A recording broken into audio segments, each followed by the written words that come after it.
김종배 시선 집중.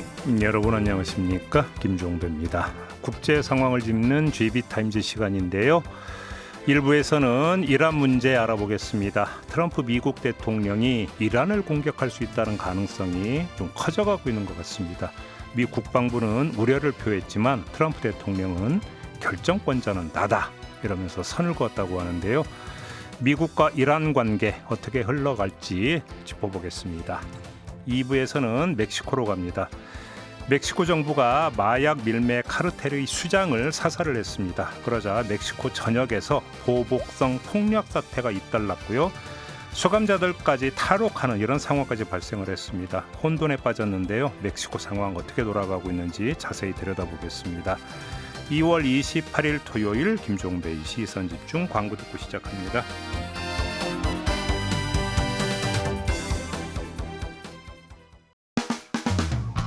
평일에 JB타임즈가 있다면 주말엔 글로벌타임즈가 있다.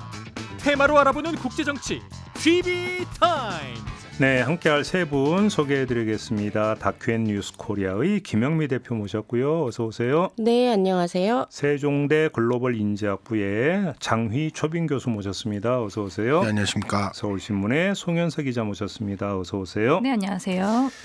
자, 이란 문제 좀 짚어봐야 될 것 같은데요. 근데 엊그제 미국과 이란 간의 핵 협상에서 뭐 진전이 있었다 이런 좀 보도도 또 나온 바가 있었는데 어떻게 되는 걸까요? 세 분의 전망 한번 좀 들어보겠습니다. 저는 이게 그러니까 늘 그랬듯이 미국은 항상 양손에 하나씩 다른 카드를 들고 있는 거예요. 그래서 상황에 따라서 여차하면 이 카드, 저차하면 이 카드. 그리고 지금 뭐 트럼프하고 국방부하고 서로 뭐 의견이 맞지 않는 발언들을 한다라는 부분도 다분히 좀 계획적인. 그래서 뭔가 언플이라고 보십니까? 그렇죠. 그래서 언제든 이 양동 작전을 통해서 언론 플레이를 하거든요. 그래서 늘 백악관과 이 움직임에 대해서는 하나의 결론으로 절대 보지 네. 않는다. 저희가 분석할 때 저러니까 저렇다라고 안 보고 다음 카드는 뭐지? 그 다음 카드가 뭘 갖고 있을까? 이걸 먼저 봐야 되는 거예요. 언론 플레이 얘기 나왔으니까 언론계에 몸담고 있는 송현석 기자의 네. 분석을 들어보겠습니다. 제가 뭐 여러 차례 말씀을 드렸지만 사실 미국은 이란을 사실상 치길 원하지 않는다고 저는 보거든요. 네, 지금까지 상황을 봤을 때 이란을 칠 수 있는 기회가 굉장히 많았음에도 불구하고 계속 이걸 연기하고 미뤄왔던 거는 그만큼 미국이 이란을 쳤을 때 얻을 수 있는 것들이 생각보다 많지 않다는 걸 의미하고 오히려 손해볼 수 있는 것들이 있기 때문에 그래서 네. 가급적이면은 전쟁을 피할 수 있는 방법을 찾아왔을 거고 이번 핵합의에서 구체적으로 어떤 부분이 진전이 있었다는 건 아직까지는 밝혀지지 않고 있지만 이 양측에서 이제 가장 핵심적인 핵 부분에 있어서 어떤 합의가 이루어졌을 거라고 보진 않고 그 부수적인 것들이 1차적으로 뭔가 좀 이제 같이 의견을 이제 맞이했다, 같이 이제 의견 같은 의견을 냈다. 네, 그렇게 봐야 될 것 같습니다. 최종적으로 무력 행사까지는 안 갈 거다라고 네. 전망을 하셨고요. 네네. 장 교수님은 어떻게 보십니까? 그 지금 트럼프가 이란에 이렇게 강력한 위협을 하는 거는 오바마나 바이든 정부에서 했던 것보다 자기가 더 큰 성과를 내서 정말 핵을 끝내는 걸 보여주겠다라고 했는데 사실 이란이 지금 강하게 나오고 있죠. 그래서 핵 쪽에서는 우리가 양보를 안 할 것처럼 지금 이야기를 하고 있는데 최근에 진전이라고 한다면 이제 이란이 머리를 잘 쓴 것 같아요. 저는. 그래서 베네수엘라도 보니까 뭐 민주화 이런 거 미국은 관심이 없고 석유나 좀 가져가는 거 아닌가? 그러니까 석유 개발해라 와서 그리고 주요 광물 가져가라. 이란이 그랬다고? 예. 그리고 미국 와서 투자도 해라. 우리 미국 개방한다. 뭐 이런 얘기들을 준 거라고 지금 보도가 나오는 것 같아요.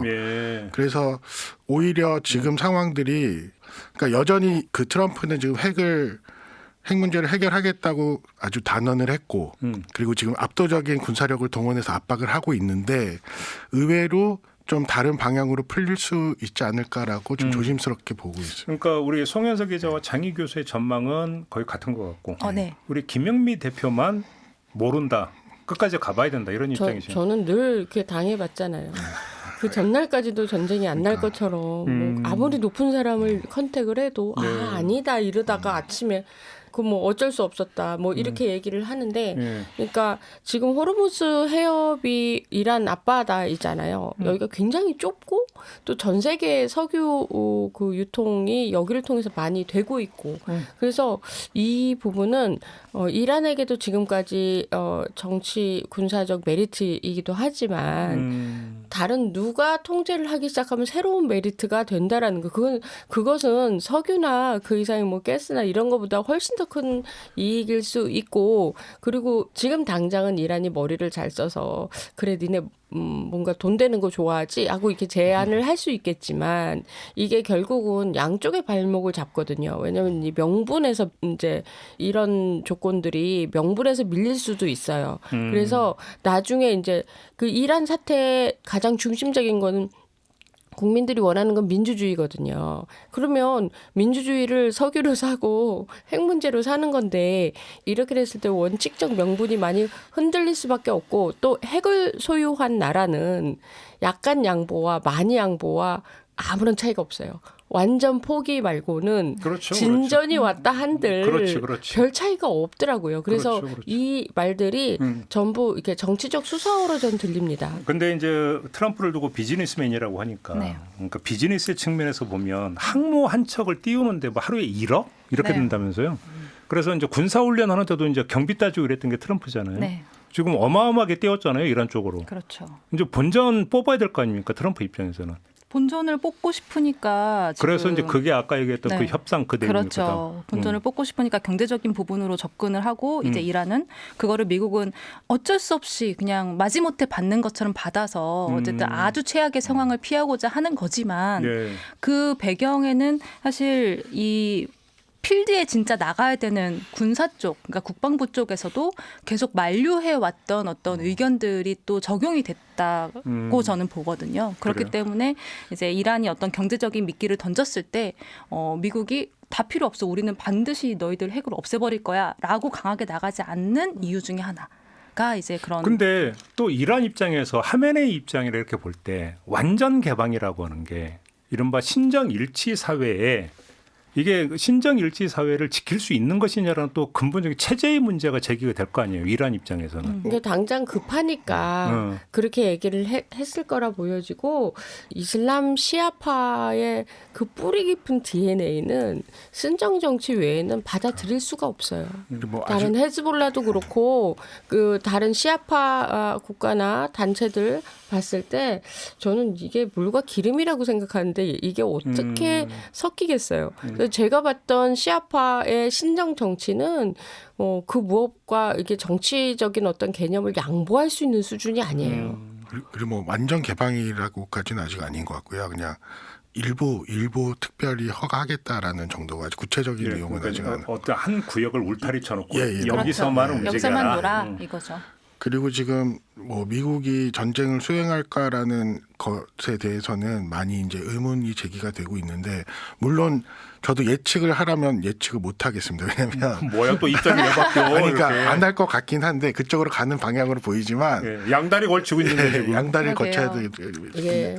근데 이제 예를 들면 군사 전문가들이 과거 이제 미국이 중동에서 전쟁했던 군사력과 비교를 할 때 예를 들면 지상군 투입은 없다는 점, 뭐 그리고 규모가 매우 크지만 2003년 이후에 가장 크긴 하지만 그 이전에 실제로 전쟁을 수행했을 때보다는 작다는 점에서 제한적인 군사 전쟁 수행이나 아니면 압박용으로 보고. 그럼 그 얘기를 좀 한번 왜요? 해보죠. 예를 들어서 이제 그 무력 행사를 한다고 치면 어디까지 갈 거라고 보세요? 김명미 대표가 보시기에. 정권이 바뀌는 거죠. 그러니까 그 정도까지 한다. 그럼요. 예, 그 정도가 돼야 시범적으로 그냥 몇 개 이제 그 본보기 삼아서 폭격하고 끝내는 수준이 아니다. 그 정도면 본전도 못 찾는 거고요. 그 신정 정치를 끝내고 다른 정권이 들어와야 쉽게 말하면 참수 작전까지도 간다라고 봐야겠네요. 그러면. 뭐 그렇게까지 지상전을 안 하더라도 지금 현재 뭐 그 인근에 모인 전투기 항공모함만 해도 충분히 이란하고 전쟁까지 갈 수 있는 수준이다. 그럼요. 그 정도면 화력이? 막강한 화력이죠. 이 정도면 이란이 한 두세 번 뒤집힐 정도의 화력이라고 하는데 그 충분히 그럴 수 있고 또 여기엔 또 이스라엘이 있어요. 네. 그러니까 미국이 피를 자기 손에 묻히기 싫다 했을 때 이 정도를 또 운영할 수 있는 또 이스라엘이 있고 사실 미국이 이란을 치겠다고 했을 때 이스라엘에서 네타냐후 총리가 반대했거든요. 그 이유는 이스라엘이 자기 주도권이라는 것 때문에 그런 것 같아요. 그래서 그 전에도 이란을 공격을 이스라엘이 계속 꾸준히 했듯이 이 동네에는 내가 이스라엘이 이란을 쳐도 우리가 친다라는 그런 자신감으로 좀 보여줬거든요. 근데 오히려. 이게 최근 보도를 보면은 오히려 지금 현재 백악관 내부에서는 미국이 이란을 바로 치는 것 자체가 사실 명분도 그렇고 이제 미군의 군사적 피해를 또 입힐 수 있는 상황이다 보니까 이스라엘이 먼저 쳐라. 그 다음에 그래요? 미국이 들어가겠다라는 그 내부 의견들이 지금 가장 많이 우세를 얻고 있다고 해요. 오, 그래요? 네, 그렇게 되면은 이스라엘이 먼저 친 다음에 미국이 들어가면 이거는 이란을 미국이 치는 게 아니라 이란을 치는 이스라엘을 미국이 돕는 꼴이 되고 그렇게 되면은 사실 미국 내에서의 어떤 여론도 큰 반발을 조금 줄일 수 있는 거예요. 이란을 바로 치는 게 아니기 때문에. 그래서 그런 의견들이 우세를 얻고 있으나 이 얘기는 어쨌든 군사적인 옵션을 가한다는 전제하에 나오는 얘기들인 거고 그렇죠, 그렇죠. 지금 아까도 말씀드렸듯이 필드에 있는 그 국방부에서는 사실상 이거는 근데 좋지 않다라는. 국방부에서 왜 반대하는 거예요? 국방부 입장에서는 특히 그 댄케인 합참 의장이 이제 이란 공격을 만류했다는 보도가 나왔잖아요. 근데 이 댄케인 합참 의장이 누구냐면 베네수엘라 참수 작전 그리고 그 전에 지난해 있었던 이란의 벙커버스터 떨어뜨린 미드나잇 해머 작전을 굉장히 자신감 있게 트럼프한테 보고했던 사람이에요. 오히려 주도했던. 근데 주도했던 안전 책임지고 했던 예, 사람인데 예. 그런 사람이 이란에 대해서는 공격을 만류한다? 그 얘기는 진짜로 미국이 지진 않겠지만 생각보다 힘들다고 힘들 수 있다고 보는 거예요. 늪이 될 수 있다고. 네, 보는 그렇기 때문에 이제 반대를 했다고 알려져 있죠. 이제 미국이 했던 군사 작전에는 이라크나 아프가니스탄처럼 전면적 지상 작전과 군이 다 동원된 전면적인 작전도 하지만 그게 상당한 피해를 많이 입게 되는 거예요. 자국이 이기더라도. 그러다 보니까 예를 들어서 뭐 북한 같은 나라에서 병사 한 명 죽는 건 큰일이 아니지만 그 사회가 받아들이기에 미국에서 전사자 한 명을 받아들이는 건 그 무게가 상당하거든요. 그래서 그 뒤로 미군은 특수작전을 해요. 특수전. 그러니까 전면적으로 가서 하는 게 아니라 일부를 그러니까 아주 소수 정예로 가서 작전해서 죽일 사람만 죽이고 나오던가 이런 작전을 하거든요. 근데 이란은 그렇게가 아닌 전면 지상전을 지금 계획하고 있다면 미국 국방부 입장에서는 굉장히 부담스러운 일이기도 하고 그래서 지금 어떻게 보면 이 상황은 미국과 이란만큼이나 이스라엘이 지금 가장 지금 머리가 복잡한 상황이거든요. 그래서 만약에 이스라엘 국방부가 어떤 식으로 움직이든지 미국이 서포트 개념으로 갈 수 있는 게 가장 지금으로서는 우리가 볼 수 있는 시나리오다 이렇게 생각합니다. 네타냐후 하는 걸 보면 그냥 뭐 일단 감행할 수도 있지 않나요? 어떻게 보십니까? 이스라엘이 먼저 치는 게요. 뭐 감행할 가능성도 있지만 현재로서는 이제 이스라엘도 타격을 최소한으로 줄이고 싶어하는 상황이기 때문에 전선 확대는 바라지 않는다. 그렇죠. 그렇기 때문에 지금 할 수 있는 게 이스라엘 같은 경우는 엊그제 F-22 랩터 전투기가 이스라엘에 이제 배치가 됐거든요. 네. 이게 역사상 처음이에요. 원래는 F-22는 이스라엘에 내린 적이 없어요. 단 한 번도. 왜냐하면 그러니까 지나간 적은 있지만 왜냐하면 F-22를 거기다 둘 필요가 없었던 게 거리상으로도 이미 다른 중동 기지들이 있기 때문에 놓을 필요가 없었는데 그러면은 미국은 왜 F-22를 이스라엘에 처음으로 배치를 했냐. 중요한 거는 중동 국가들이 도와주지 않을 거라는 불안감이 지금 미국한테 있는 거거든요. 사우디나 아랍에미리트가 영공 안 열어주겠다고 지금 얘기를 했잖아요. 그러면은 지리적으로 굉장히 불리한 상황에서 이란하고 붙어야 될 수도 있는 거예요. 미국 입장은. 그러면 우리가 이스라엘을 활용하겠다. 그럼 이스라엘도 열어주겠다. 이렇게 해서 지금 그런 부분에서 조금 합이 맞아가고 있는 상황이지만 이스라엘 자체도 단독으로 나가라 그러면 사실 굉장히 부담스럽죠. 어차피 그 최종 결정권자는 트럼프이니까 그러면 트럼프 주인공 시점에서 트럼프 입장에서 이란은 어떤 정치적 용도가 있나 쓰임새가 있는 거라고 봐야 되는 겁니까? 이런 문제가. 원래 이제 선거가 다가올수록 가장 먹히는 카드는 안보 카드예요. 그래서 전 세계에 강한 미국과 미국 정부를 보여주는 거는 선거를 치르는 입장에서 나쁘지 않다. 역시 중간 선거용이다. 네. 그렇기 때문에 얼마든지 이 부분이 명분을 만들어낼 수 있고 더군다나 본인이 이번에 이제 연설에서 얘기를 했듯이 세계 최대 테러 후원국이라고 하잖아요, 미국을. 그런 이란을 죄송합니다.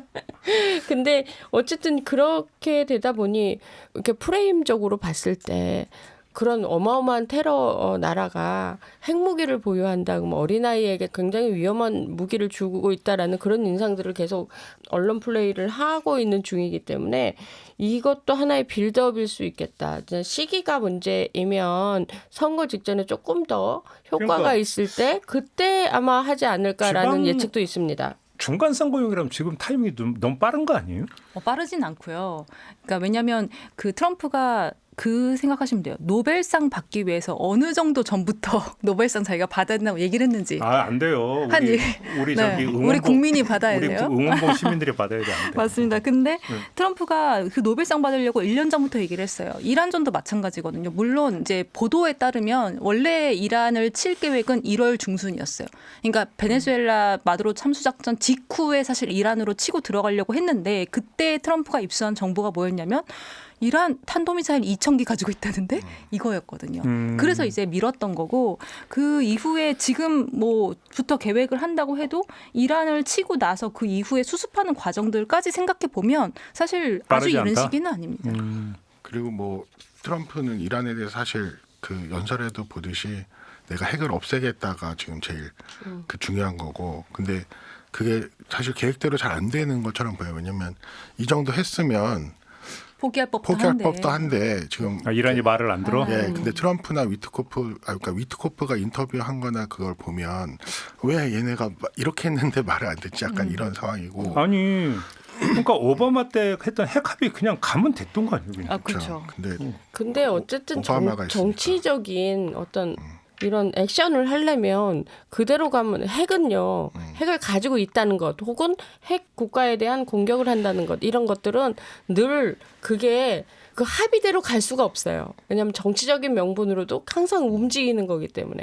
그래서 핵을 갖고 있다는 거는 그만큼 굉장히 위험한 정치적인 것도 감수해야 되는 거예요. 그래서 오바마의 그 핵 물론 굉장히 완벽한 핵 협상이라 하더라도 이건 반드시 뒤흔들리게 돼 있는 구조인 거죠. 근데 여기서 그럼 참 아이러니가 하나 발생하는 게 이 북한 핵 문제에 대해서는 사실상 뭐 인정하는 듯한 어떤 멘트가 여러 번 나오지 않았습니까? 네. 북한 핵에 대해서는 그렇게 접근하면서 이란 핵에 대해서는 또 이렇게 나온다.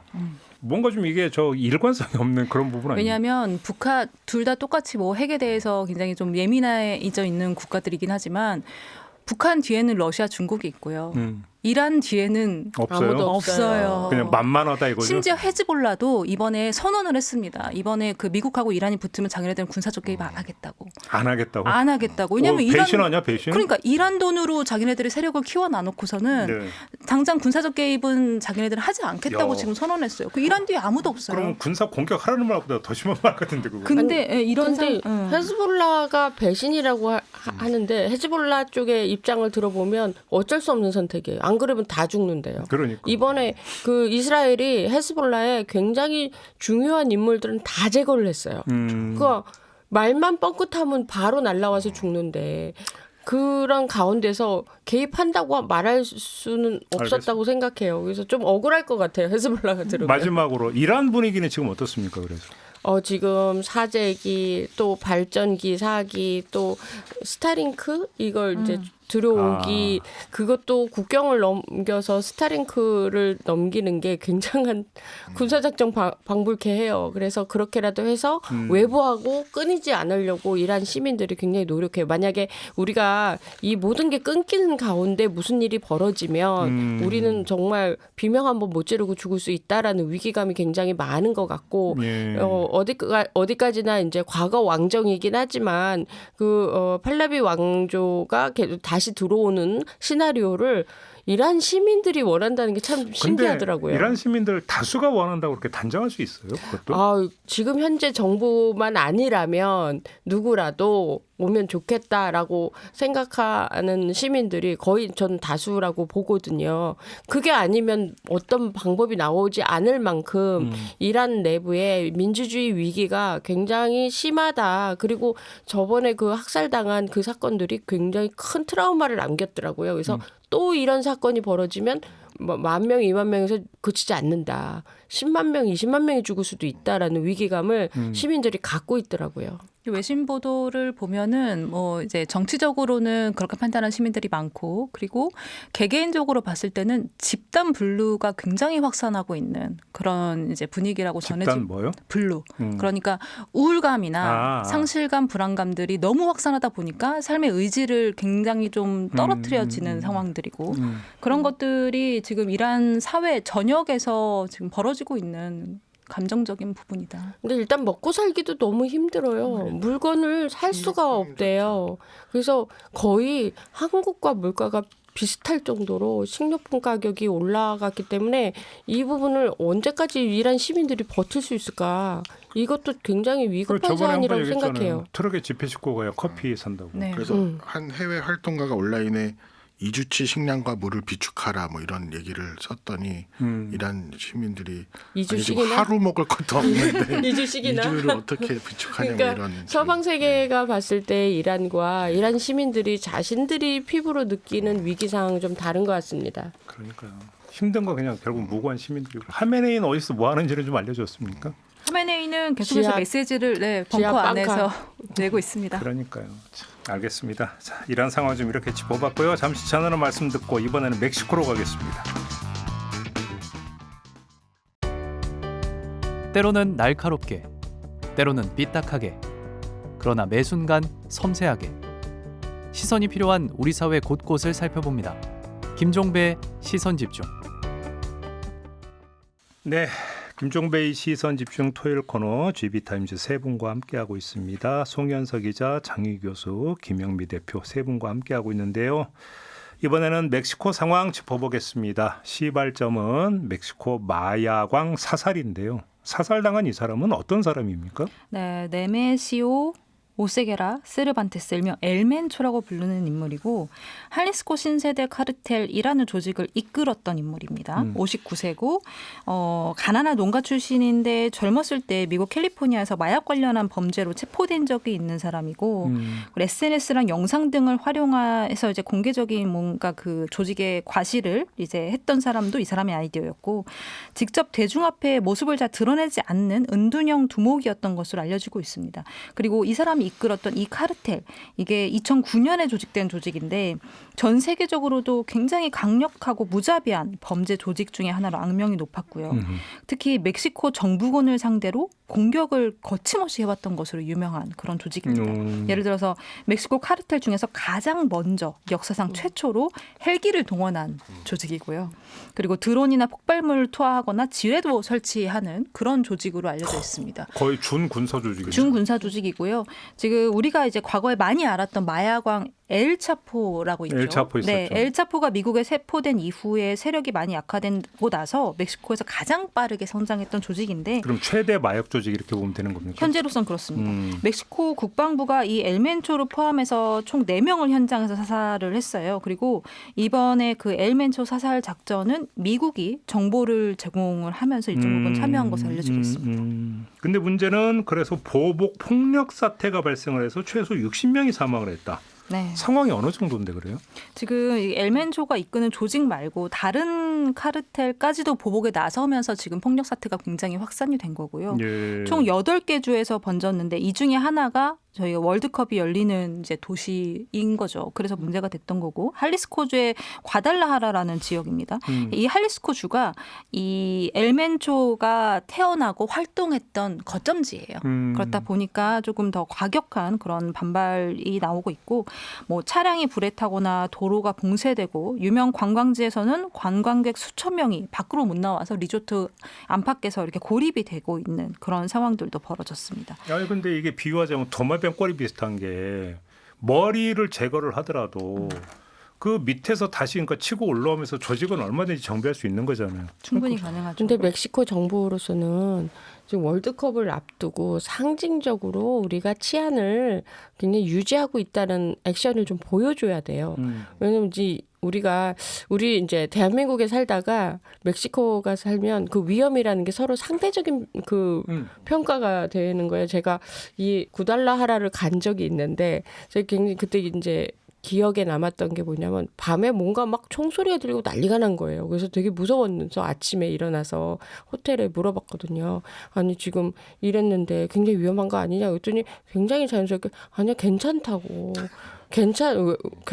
하면서 아니야 그냥 간밤에 한 10명밖에 안 죽었어 라고 얘기를 하니까 우리 한국 사람 입장에서는 10명 밖에가 10명씩이나 죽은 건데 그래서 지금 이 구달라하라 때문에 그 치안 부분을 전 세계 기자들이 많이 문의를 해요. 멕시코 정부에 지금 뭐 심지어는 뭐 미국 기자들 그다음에 옆에 볼리비아 기자들 뭐 이런 사람들도 계속 연락을 하면 너무 안전하다. 괜찮다. 월드컵 충분히 치른다라는 게 100% 멕시코 정부의 답변입니다. 우리 대한민국 대표팀 같은 조가 멕시코 아니에요? 여기에요. 여기에요. 구달라하라에서 구달라하라. 두 경기를 해야 되니까. 네.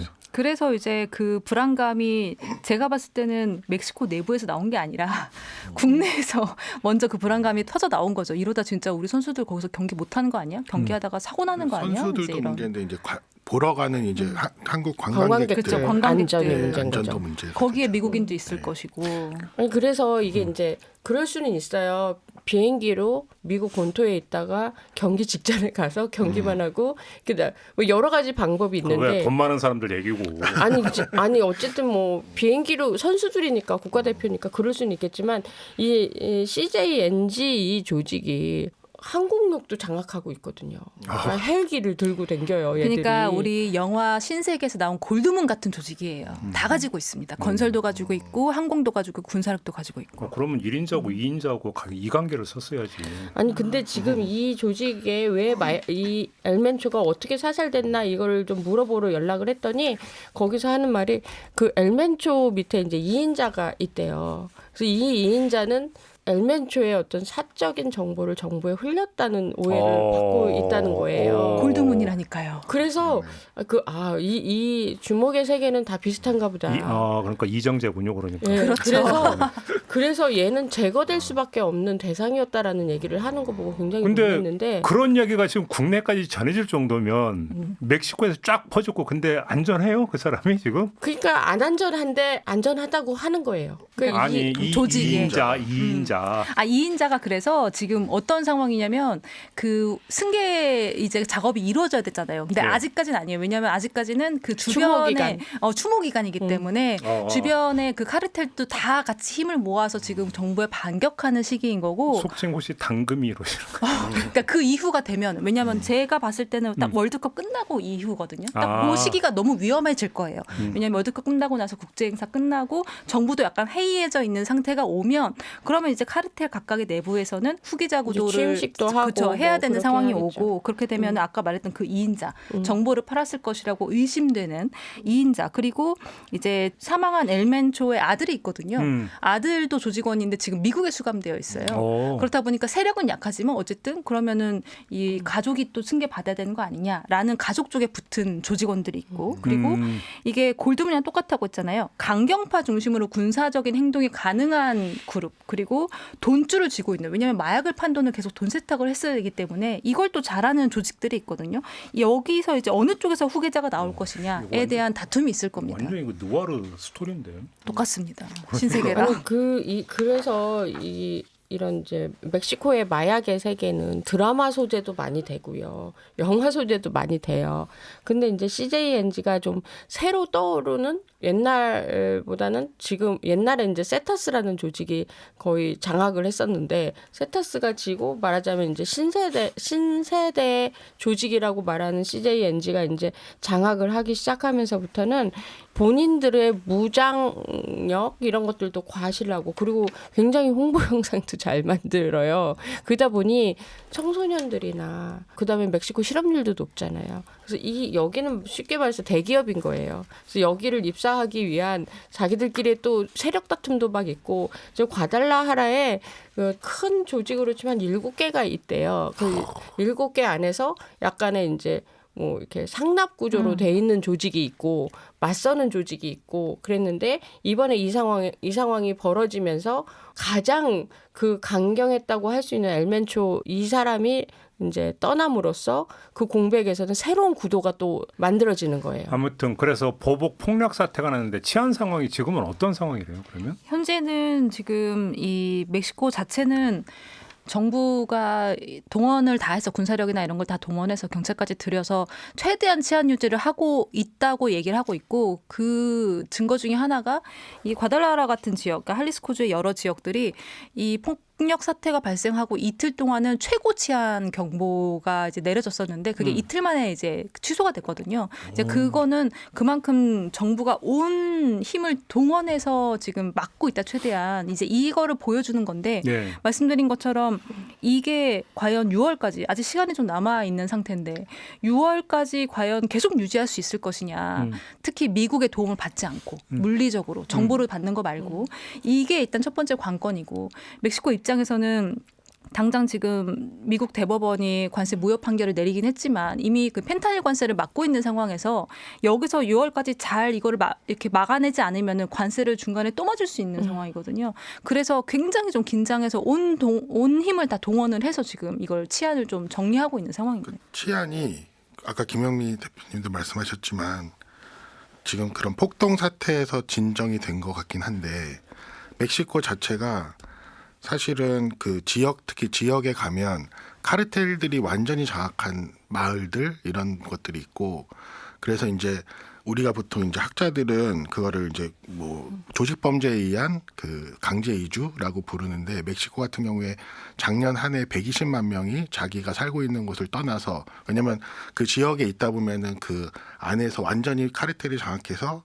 그 사람들이 살 수 없게 약탈, 약취, 뭐 강제 실종, 납치, 처형, 고문, 강간, 학살 이런 것들이 계속 일어나기 때문에 이제 그런 상태였는데 이게 이제 카르텔과 정부들 간의 암묵적인 어떤 합의에서 서로 그 긴장 상태가 유지되다가 지금 미국에서 트럼프가 계속 이제 그 멕시코 마약이 우리한테 계속 들어오는데 니네 이거 놔둘 거야? 라는 그 압박에 의해서 지금 이게 크게 한번 폭발한 걸로 봐야 될 것 같아요. 그래서 지금 그 폭발 상태는 어느 정도 소강 상태지만 어젠가 그제 그 BBC에서도 여전히 이 사태 이후에도 지역에 가면 카르텔 간에 서로 그 지역을 장악하기 위한 서로 간에 살해를 하고 죽이고 뭐 이런 일들이 계속 벌어지고 있고 그래서 그러니까 치안이 안정됐다가 그러니까 기준이 서로 다른 것 같아요. 다른 그러니까, 거죠. 네, 맞아요. 근데 제가 이제 이게 피부로 안 치안이 안 좋다를 피부로 안 닿으셔서 제 사례를 좀 들어보면 밤에 자다가 호텔에요. 갑자기 막 시끄럽고 난리가 난 거예요. 그러더니 문이 탁 열리더라고요. 그리고 각 방마다 외국인들이 좀 많았었는데 외국 기자들도 있고 다 내놓으라는 거예요. 그래서 그 호텔 문을 누가 열어요? 그 조직원이요? 조직원과 짜고 치는 호텔 측의 호텔 직원. 예, 그래서 자기들끼리 이제 분배하겠지만 새벽에 그 난리가 한번 나면 과연 나는 어디 가서 안전하다고 해야 될까라고 생각을 하는데 그래 다 내놨어요? 제가 다 넣기 전에 다 뒤져갔어요. 어머. 진짜 뭐 내가 더 없다 그랬는데 마지막 비상금 숨겨놓은 거까지 다 가져갔어요. 오, 그것까지 찾아냈어요? 다 탈탈 털렸어요 그때. 어떻게 왔어요 그러면? 그래서 이제 SOS를 요청해서 이제 뭐 돈을 더 받아가지고 어떻게 했는데 그게 아주 신기한 일이 아니더라고요. 아 그래요? 네, 한국 같으면 그러면 뉴스에 나야 될 일인데 제가 막 억울하다고 뭐 이랬다 저랬다 하는데 아무도 들은 척을 안 해요. 왜냐면 다들 당해봤기 때문에. 그게 어느 정도 심각성이냐면 국내 언론에서는 기자들이 취재를 할 때 이제 사회부에서 뭐 어떤 사건이 발생해요. 아니면 사고가 발생해서 최소 4명 이상이 사망했다 그러면 이거는 대형 사건이에요. 우리는 4명이 그 기준으로 3-4명을 기준으로 잡아요. 그 정도로 우리는 굉장히 보수적인데 멕시코는 10명은 치지 않아요. 100명. 네, 100명 정도 두 돼야 자릿수는 치지 뉴스에 않기 나와요. 때문에 그 정도로 치안에 대한 기준이 완전히 다르다라고 보셔야 되는 거죠. 그러니까 멕시코 정부가 안전하다라는 그 어쩜 관념적인 게 아니라 뭘 어떻게 안전하게 해줄 거냐를 구체적으로 물어봐야 되는 사안인 거죠. 그럼 뭐 그나저나 하여간 마약왕 사살을 했는데 미국 쪽 반응은 어떻답니까? 일단 미국은 이번에 정보를 줬잖아요. 그러니까 TF가 있었거든요. 미국하고 멕시코 사이에. 그래서 정보를 줘서 이 엘멘초를 사살하는 데 성공을 했는데 사실 미국의 다음 스텝을 어떻게 하겠다라는 것까지 아직 발표하진 않았어요. 단순히 이 미국이 가장 멕시코에 대해서 문제를 삼았던 게 펜타닐이라는 마약이고 그 펜타닐을 가장 많이 다뤘던 게 이 CJNG라는 조직이었던 거예요. 예. 그래서 이제 엘메초가 가장 첫 번째 그 사살 대상이 됐었던 건데 지금 미국 같은 경우는 이 엘멘초를 사살한 걸로 멕시코에 점수를 좀 후하게 줬을 거예요. 지금 당장은. 근데 그렇다고 해서 아까 말씀드린 것처럼 미국이 군사력을 제공할 수 있는 부분은 아니고 미국이 또 너무 깊숙하게 들어갔다가는 주권 침해 또 논란이 생길 수 있기 때문에 현재는 미국은 이제 스테이하는 상태. 멕시코가 얼마나 잘 움직이냐에 따라서 이제 미국이 그에 대한 반응을 보일 거죠. 그러니까 미국도 지금 개최국 중에 하나니까 미국 대표팀도 당연히 출전을 하는데 네. 미국 대표팀은 미국에서 경기할 거 아닙니까? 그잖아요. 그러니까 밀라노 올림픽처럼 아이스를 보낼 일도 없을 거고 그렇죠. 미국이. 왜냐하면 자국 대표팀은 계속 미국 안에서 뛸 테니까. 그러면 뭐 어차피 뭐 크게 나서지도 않겠네요, 미국에서는. 그리고 미국이 이 멕시코 이런 이유를 엘멘초를 사살하거나 뭐 카르텔을 정리하는 차원에 있어서의 어떤 국경에 대한 방어를 또 너무 세게 할 수가 없어요. 왜냐하면 지금 미국, 멕시코, 캐나다 협정이 일단 묶여져 있죠. 그리고 국경 단속을 강화하게 돼버리면 미국으로 들어와야 하는 혹은 넘어가야 되는 그 물류나 또 자동차, 농산물 이런 공급망들이 굉장히 또 막혀버릴 수 있어요. 그러면 기업들 입장에서는 안 그래도 관세 때문에 계속 출렁거려서 힘든데 이제 숨 좀 돌리나 대법원 판결로 했더니 또 추가 비용이 들어갈 수 있고 그래서 완전히 막아버릴 수도 없는 상황 미국 입장에서는 그렇기 때문에 이제 멕시코를 간접적으로 계속 압박을 하겠죠. 이제 월드컵 전후로. 그러니까 더 이제 저기 치안 강화하라. 그렇죠. 근데 치안 강화를 멕시코 정부 입장에서는 못 하는 겁니까? 안 하는 겁니까? 둘 다죠. 못하는 둘 다. 쪽도 가깝죠. 왜냐하면 조직이라는 그 카르텔을 아까 교수님 말씀하신 것처럼 지역화되어 있는 부분들이 굉장히 강해서 뿌리 뽑는 것 자체가 사실 굉장히 힘들 수 있어요. 그러면은 우리로 치면은 밭을 갈아야 되는데 밭 전체를 완전히 뒤집어 엎어야지 잡초가 덜 자랄 텐데 여기만 조금 갈아 엎는다고 해서 잡초가 그러면 없어졌다고 볼 수 있는 게 아니거든요. 그러니까 그리고 이 어렵죠. 군인들 뭐 2,500명 배치하고 있는데 나는 그 중에도 조직원이 더 많을 것 같은 거예요. 그래서 이게 제대로 치안이 될 수가 없다. 그럴 것 같았으면 금방 멕시코가 안전해졌겠지. 맞아요. 근데 이거는 정말 뿌리 깊은 치안의 공백이에요. 사실은. 아마 이제 큰 국제적인 행사가 있기 때문에 정부에서는 좀 더 이 치안을 강화하려는 하는 모습을 보여줄 것이고 그리고 실질적으로 뭐 지금 나오고 있는 얘기는 카르텔들과 정부가 비밀 협상 같은 걸 하지 않을까. 그래서 당분간이라도 이제 진정을 얌전히 하고 있어줘. 얌전히 있고 끝나면은 뭐 끝날 때까지는 하여튼 얌전히 있어보자 뭐 이런 얘기들이 오갈 수 있다라고 보고 있고 근데 지금 이제 멕시코 같은 경우에는 트럼프 초기부터 사실 아주 강력하게 멕시코에 관세라든지 이런 그 강력한 압박을 줬는데 불법 이민이나 마약에 대해서 초기에 이제 셰인바움이 거기에 대해서 대응을 잘했다고 이제 평가를 받았잖아요.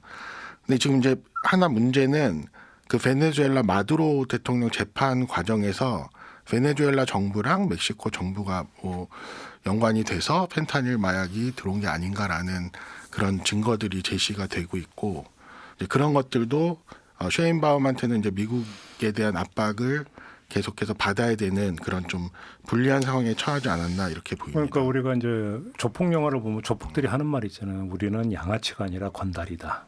그죠? 맞아요. 그러니까 뭐 관광객 삥 뜯고 이러는 건 양아치 나오는 짓이고 건달인 우리는 그런 거 안 한다. 그러면서 사업을 최소한 한다. 올림픽 월드컵 개최 기간이라도 자중자애하는 이런 모습을 보일 가능성은 어떻게 보세요? 아니요. 저는 그렇게 안 보고 오히려 그때 이제 뭐 이렇게 날뛰지 않는다는 조건으로 뭘 해줄래? 아, 협상. 그렇죠. 딜을 하겠죠. 그게 더 정확한 답인 거예요. 그래요? 예. 그러면 멕시코는 뭘 해줄 수가 있어요 거기서? 뭐 여러 가지 그렇다고 이들이 판로를 개척해주겠다 이럴 수도 없는 그것까지는 아니지만 이제 현지에서 예측을 하기로는 이 판타닐의 원료가 중국에서 오거든요. 그래서 그 쉽게 말해서 원료의 판로들을 조금 느슨하게 해줄 수는 있다라는 게 조건으로 그럼 나설 미국, 가능성이 많다고 트럼프가 얘기합니다. 가만히 있겠어요, 그게? 근데 그 어쨌든 그건 다른 얘기인 거거든요. 아니 뭐 비료 같은 경우 그 농사짓는 비료가 사실은 폭탄 재료도 쓰이거든요. 네. 비료를 수입하겠다는데 뭐 내가 뭐 이런 식으로 나올 수도 있고 일정 부분 그때 난리치지 않는다는 조건은 미국도 수용을 할 수도 있는 거죠. 왜냐하면 월드컵 경기가 그때 이뤄지고 있는 입장에서는 그 며칠간인데라고 생각할 수도 있어요. 이 엘멘초의 조직이 그 연간 매출이 수조 원대라는 얘기가 나와요. 근데 그 많은 돈을 어떻게 벌었냐면 아까 말씀드린 것처럼 펜타닐이 가장 지금 큰 그런 수입원인데 이 펜타닐을 말씀하신 것처럼 중국하고 인도에서 원료를 수입을 해서 멕시코에 있는 비밀 실험실에서 합성을 합니다. 근데 멕시코 당국이 이 비밀 실험실의 존재나 위치를 모를 리가 없어요. 근데 일부러 지금까지는 그 충돌을 피하기 위해서 대규모 충돌을 피하기 위해서 안 쳤던 건데 네. 만약에 월드컵을 이제 기점으로 뭔가 합의를 했다면 우리가 그 전까지는 거기 건드리지 않을게 혹은 그 이후에 상당 부분은 건드리지 않을게. 멕시코 정부 입장에 딜레마겠네요. 진짜로 그렇게 쳐버리면 네. 조직이 2판 4판으로 나올 수가 있으니까 더 그렇죠. 악화될 수 있으니까. 그렇죠. 이번에 보여준 거죠. 이번에 보여줬죠. 엘멘초를 죽이니까 갑자기 전국적으로 마비를 일으키는 그러니까 이제 그걸 한번 시범 삼아서 너네 우리 건들면 이렇게 된다. 더 세게 나갈까라고 이제 이른바 경고, 그렇죠. 정부를 향한 경고. 네. 그렇죠. 그러니까 정부가 비상 사태를 이틀 만에 해제했는데 그 다음 날 CJNG가 계엄령을 선포했어요. 자기네 조직 이름으로. 그러니까 이게 더 센 거예요, 또.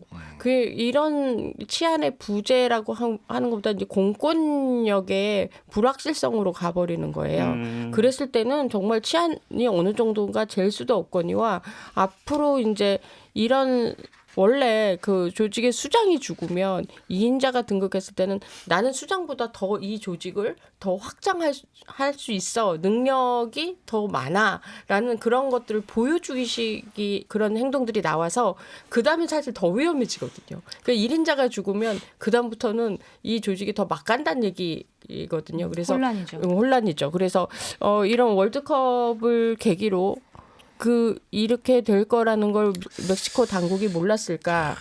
많은 경험이 있었을 텐데. 근데 이 시점에 이런 작전을 한 거를 보면 어느 정도 계산을 서서 하지 않았을까라고 생각을 해요. 그러면 이제 그 2인자는 그 월드컵 끝나면 누구 담배 있으면 한 대만 줘봐라. 한 대 정도는 괜찮잖아. 이렇게 멘트를 날리면서. 오늘이 죽기 좋은 날이네. 뭐 이렇게 되는 겁니까? 뭐 2인자가 만약에 정보를 유출한 게 사실이라면 그렇게 될 것이고 왜냐하면 지금 조직들이 말씀드린 것처럼 추모 기간이기 때문에 근데 그렇게 될 수 있는데 저는 중요한 게 이 엘멘초의 사살 작전 그리고 CJNG라는 그 카르텔이 멕시코 정부에 의해서 어떻게 처단이 되는지가 아시아나 한국에게도 굉장히 조금 영향을 줄 수 있는 게 그 미국은 펜타닐이 제일 문제지만 우리 쪽에서도 이제 마약이 계속 흘러 들어오고 있는 비중이 높아지고 있고 그리고 이 조직이 또 필로폰 대규모 합성 공장을 가지고 있어요. 근데 그거를 미국하고 아시아 지역들에 유통을 해왔는데 이게 대규모로 만들다 보니까 가격 경쟁력이 너무 좋은 거예요. 그래서 굉장히 많이 풀려 있어요. 이 조직이 만든 필로폰 마약이. 근데 그게 이제 한국이나 뭐 일부 아시아 국가들에 또 들어올 수 있는 상황이기 때문에 멕시코의 지구 반대쪽에 있는 멕시코의 치안이 지금 한국한테도 굉장히 큰 영향을 주고 있다. 아니 근데 그나저나 피파는 뭐 하고 있대요, 그나저나? 피파는 지금 멕시코의 설득을 듣고 있어요. 멕시코가 괜찮다 하니까 피파도 그래? 그럼 한번 믿어볼까? 예, 공식적으로는 아무 문제 없다. 아무 문제 없고 대회 개최 변경이나 연기는 없다라고 지금 공식적으로는 이야기를 했는데 좀 더 두고 봐야 될 것 같고요. 그러니까 지금 쉐인바움 같은 경우는 가장 걱정하는 게 이제 자기가 미국과의 협상에서 그 미국이 직접적인 군사 개입이라든지 직접적인 멕시코에 대한 어떤 군사 작전을 하는 것을 막기 위해서 계속 노력을 하는 것 같고 멕시코가 그걸 해결할 수 있다. 그리고 우리가 도와줄 거다. 그래서 사실 마약 범죄자들 트럼프 당선 이후에 자기들이 체포해서 미국에다가 재판받게 다 넘겨주고 여러 명을 넘겨주고 이번에 이런 작전까지 수행을 한 건데 그럼에도 불구하고 지금 이런 미국의 압박이 되게 거세기 때문에 사실 이 체포 작전 자체는 멕시코 군이 했지만 CIA의 정보 뭐 그게 2인자의 그 비밀 누설에 의한 것인지 그런 휴민트인지 아니면 뭐 또 다른 이야기들을 이제 왜 갖고 있는 뭐 드론이라든지 아니면 그런 첨단 그 감시 소프트웨어를 이용해서 이 사람이 애인과 만나는 시간과 장소를 특정해서 거기를 갔다 뭐 이런 게 있는데 이제 앞으로 그래서 이제 그 가장 문제는 월드컵이 오면서 미국이 월드컵 공동 개최를 하니까 너네가 이거 치안을 제대로 못하면 이제 우리가 뭘 할 거야라고 할 수도 있기 때문에 그런 부분들이 이제 멕시코 정부에서는 가장 우려되는 부분이고 그 이전까지 카르텔들과 어쨌든 그 서로 간을 어느 정도 인정하면서 그 유지해 왔던 것들이 변화가 일어나야 되는데 지금 김영미 PD 말씀하신 것처럼 워낙 이 카르텔이 멕시코 지역을 꽉 장악하고 있기 때문에 이게 이제 정말 혼란으로 갈지 아니면 이게 안정이 될지는 아직은 지금 너무 불투명한 상태다. 그리고 우리 대표팀과 거기 그 월드컵 관람을 예정했던 우리나라 사람들의 안전이 되게 걱정이 되고 유의가 된다. 그래서 좀 잘 지켜보셔야겠다라는 이야기를 해야 될 것 같습니다. 그러니까 이 치안의 부재라는 게 단순히 뭐 강도 나오고 뭐 돈 뺏어가고 이 정도가 아니라 CJNG는 군사 조직이에요. 헬기, 뭐 장갑차, 그러니까 웬간한 군대가 갖고 있는 군사력을 다 동원할 수 있는 군사 조직이나 마찬가지거든요. 그래서 한순간에 이 도시 하나를 마비시키는 데는 충분한 그 병력을 갖고 있어서 이런 부분도 굉장히 위험하다고 보여지는 겁니다. 알겠습니다.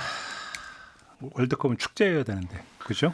네, 그렇게 치러지기를 기대를 해야 되는 거겠죠. 자, 오늘 이야기는 좀 이렇게 마무리하도록 하겠습니다. 세 분 수고하셨어요. 감사합니다. 감사합니다. 네, 오늘 준비한 이야기는 여기까지입니다. 물러가고요. 내일 아침에 다시 인사드리겠습니다. 고맙습니다.